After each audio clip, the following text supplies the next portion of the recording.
Interesting stuff. Definitely. So I know the next topic that was up here is about the fake Office 365 password expirations, and this really was targeting a lot of C-levels.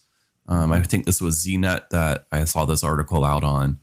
And so I think it's important just to remember that, the longer that we're still in this kind of pandemic situation, that people will continue to try to run up a sense of urgency on something. So people don't want to get locked out. They're tied to their email right now, and they need to be able to have access. So you send out a password reset and it looks legitimate. They might even be using those SharePoint forms or whatever to make it look like it's hosted on Microsoft's website.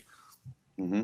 So just have that extra eye out. Like go to your machine and reset the password, or go to the Microsoft, log into your portal.office.com, click on your account, and then reset the password there. Don't click the links to do it.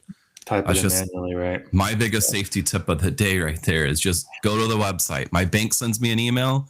I don't click on the link, right? I either open the app on my phone, or I go to the URL direct and I go log in and see what their secure message was, versus trying to trust that what came in is legitimate. And some of the password managers out there, like LastPass and stuff like that, will catch that the URL is a phish, but you still trust but verify, if you will. Yeah, it comes back to also those, like MFA factors, and, especially in a corporate environment, leveraging some type of two-factor or multi-factor.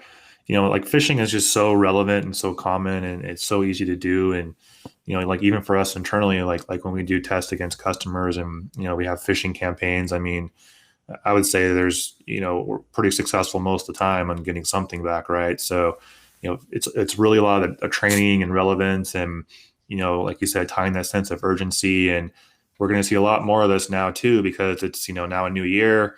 We're going to be getting into kind of quote unquote tax time soon. And we're seeing tons of that. And, my favorites, like when the IRS calls you and it's like a Siri voice and, there's a warrant for your arrest. And it's like, okay, yeah, that kind of thing. And, like even today, as we're sitting here, I got a text that notified me that I have secure documents waiting. Click yes to reply to encrypt them. Like, okay, yeah, great. So we're going to see more and more of these email and kind of spear phishing campaigns against, C levels, and, tying that sense of urgency. And especially the fact now that you said, like, everyone's so remote, they're not in the office. They can't just like look over and say, hey, Steve, did you send me that email? Yes or no? And they're like, no. And then, okay, yeah, it kind of makes sense. So. Oh yeah, I remember sitting in a cube farm. It was an open cube farm, and we would all look at each other like, did you get that email?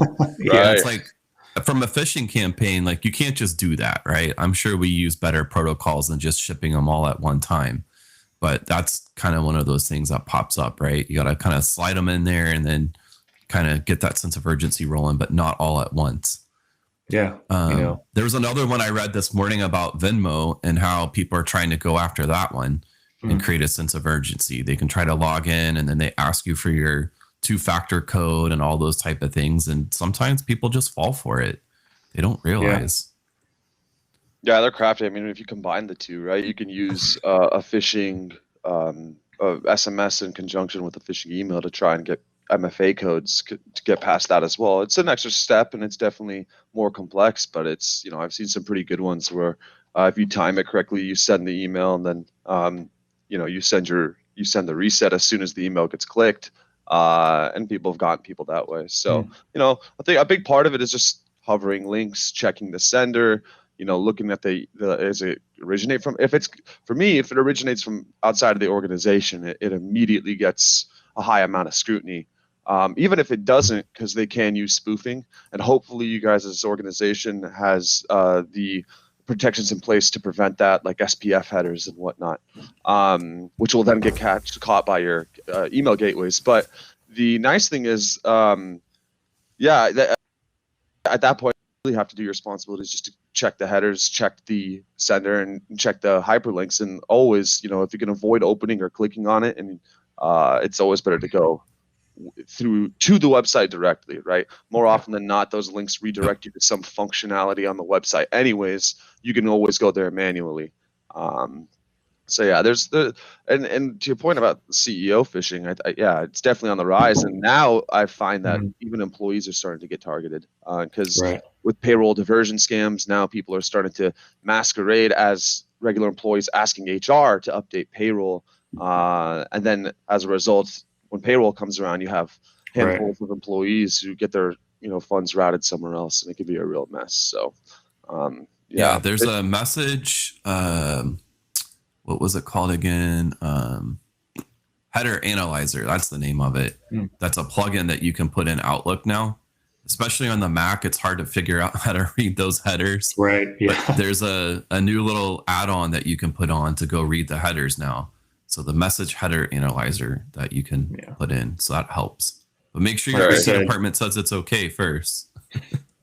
Like you said, trust but verify. Call the person. Hover over links. I think those are good. Oh, and don't forward the email. Yeah. Yeah. There you go. Hey, forward it. Is this valid? And then everyone clicks it, and then you're like, okay, well. Yep. Exactly. Kind of spreading the attack that way. It's definitely better just take a screenshot, let your support know, and report it, but don't send it for sure. Oh yeah, we can go look through the Exchange logs and find the headers and stuff.